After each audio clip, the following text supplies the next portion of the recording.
Hi, this is Gary, and I'm creating this video tutorial to clear up some confusion about the camera RAW file format versus JPEG, because most novice shooters who buy a DSLR are shooting JPEG. So I want to try and clear up some confusion and try and explain all of the advantages to shooting in RAW and show you how you can actually open and edit RAW images. And with the end result, hopefully, of clearing up confusion and convincing you to actually shoot in RAW.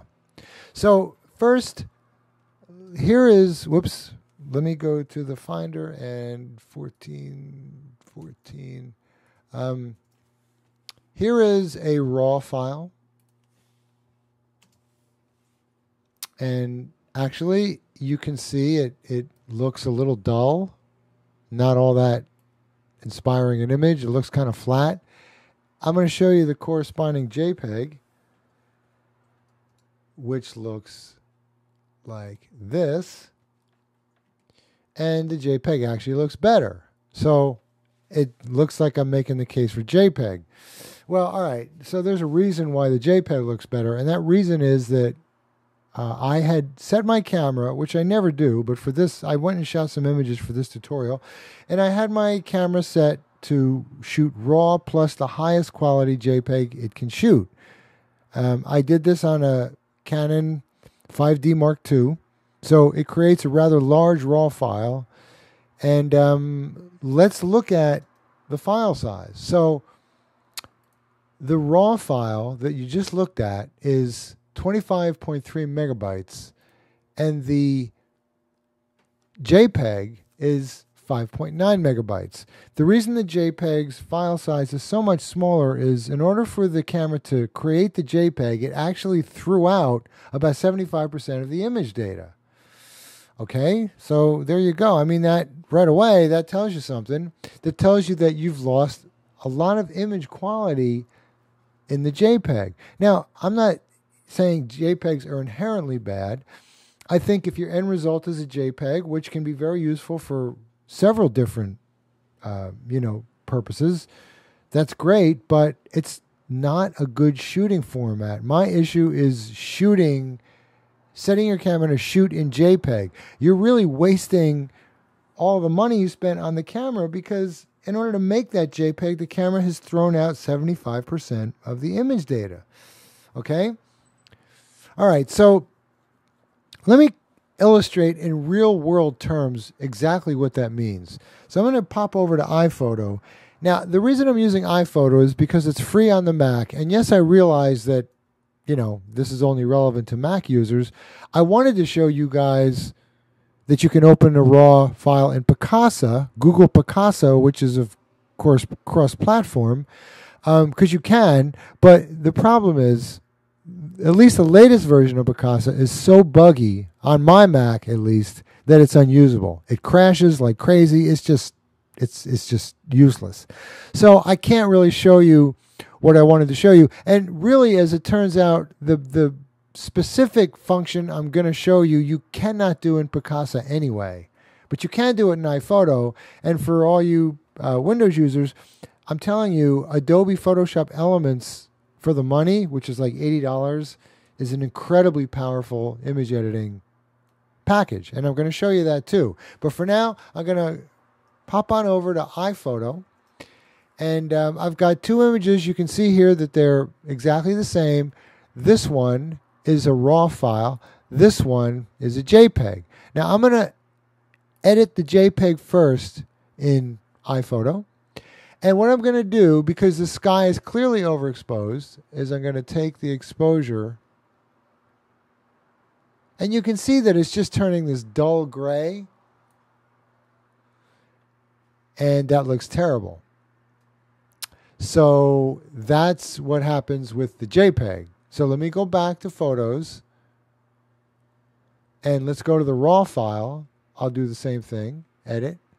And again, sky's overexposed. I'm going to lower the exposure of the sky. And look at that. All of a sudden, instead of getting this horrible gray, I'm getting the rich blue of the sky. Now, why? Let's go back. to the JPEG and take a look at it, why does a JPEG look like this, which is horrible, and the RAW file, which I did the exact same edit to in each case, lowered the exposure, and the RAW file looks like this? Because the RAW file has 75% more image data in it. So what I'm saying to you is, even if you overexpose an image within reason, of course, I would say up to about 2 stops, you can get back image detail that was clipped, that was blown out. If you shot JPEG, you simply can't, because the camera threw out valuable image data. Okay, so now you have 2 great reasons to shoot RAW. Number one, well, one great reason actually, it retains all the image data that the camera is capable of recording instead of throwing it out to make a JPEG. All right, so I have another example here, and this time I'm going to open this file into the Photoshop Camera Raw interpreter. And let me open 2 files at once inside the Photoshop Camera Raw interpreter. And I'm only doing this to, try and make my case. I'm not suggesting you need to go out and buy Photoshop. Once again, here's the Camera Raw version. And here's a JPEG version. Now, once again, I had my Canon 5D Mark II. If I didn't explain it before, I don't think I did actually. I had my camera set to, if it's going to process a JPEG, to increase the saturation of that JPEG. So this is an in-camera process. This is the Camera Raw file that is unprocessed. My point is that Camera Raw files are unprocessed, which is actually a good thing, because we shouldn't be using our cameras to process images. We have software to do that, and software does a much better job. So let me explain what I mean by that. I'm going to open these 2 images into the Camera Raw interpreter, and this is the RAW version. Now, I had set my camera for this image to monochrome, in other words, black and white. And here's the JPEG. Well, why is the RAW in color and the JPEG in black and white if I had my camera set to monochrome? Once again, because cameras don't process Camera Raw files. So here's the JPEG, and well, gee, I can't get the color back. What if I don't like the way that it interpreted the image, and basically all it did was desaturate the image? So if I go back to my RAW file and desaturate the image just like that, they should look exactly the same, because all I did was wipe out the color information. Here's the JPEG, here's the RAW, and they look very, very, very close. But here's what's great about Camera Raw. I can go over here, and instead of desaturating the image the way I did, let me put that back. I can go over to, and this is specific to the Camera Raw interpreter that comes with Photoshop CS6 and 5 and 4 for that matter, but for Photoshop, I can go convert to grayscale. Now the sky was blue. Let's say I want to make the sky darker to have it more dramatic. I can actually darken the blue. Look at that. Sky looks much more dramatic. And let's see, there was green, yellowy grass. Let's say I want to make that lighter. I can lighten the grass. Let's say I want to make it darker, which I actually do. Cool, right? So now I've got a more, contrasty image. I like high contrast black and white images. And all I did was manipulate the color information in the photo, even though it's in black and white, because all the color information is retained inside of a RAW file. When you make a JPEG black and white, it throws out that color information, never to be had again. It's gone forever. All right, so this is kind of a cool way to process your black and white images, because you can control the color.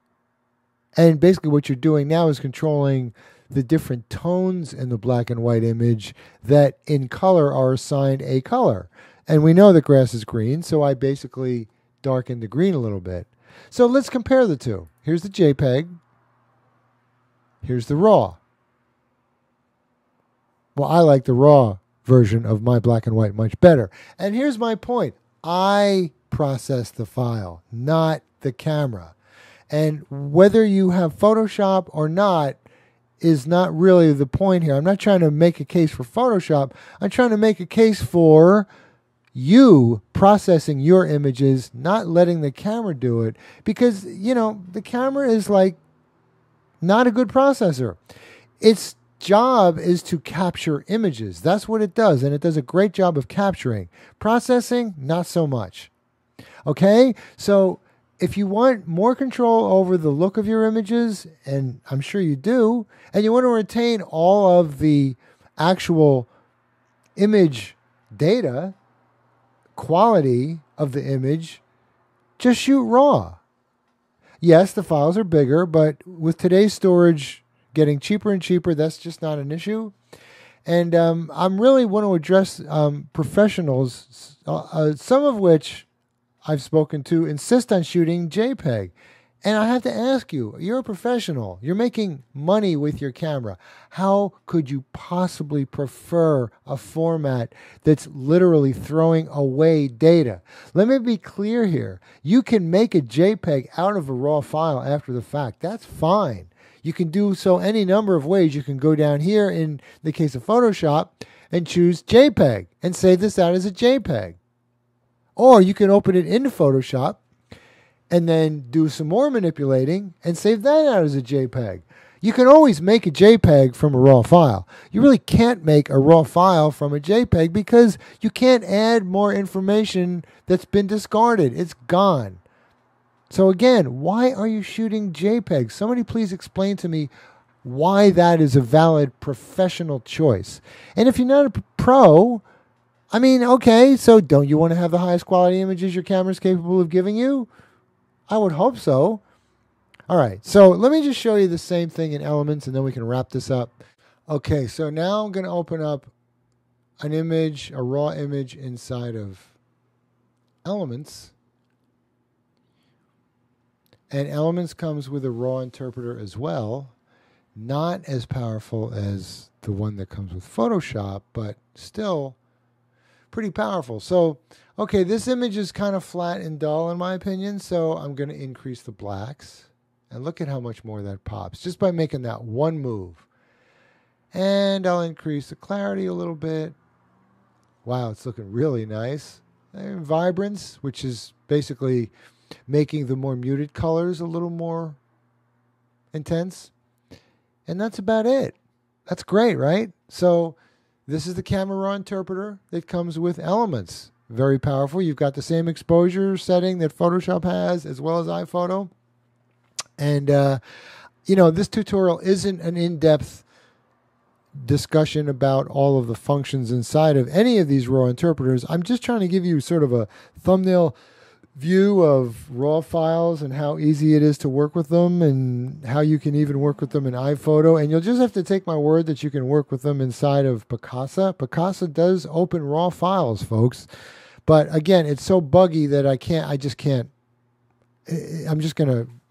I'm going to basically have a nervous breakdown in this video if I try and show you stuff inside of Picasa. So I apologize for that, but just take my word for it that Picasa supports raw files as well. All right, well, I guess that's all I wanted to talk about. You know, hopefully you can see the advantages of shooting raw. And I'll see you next time. Bye.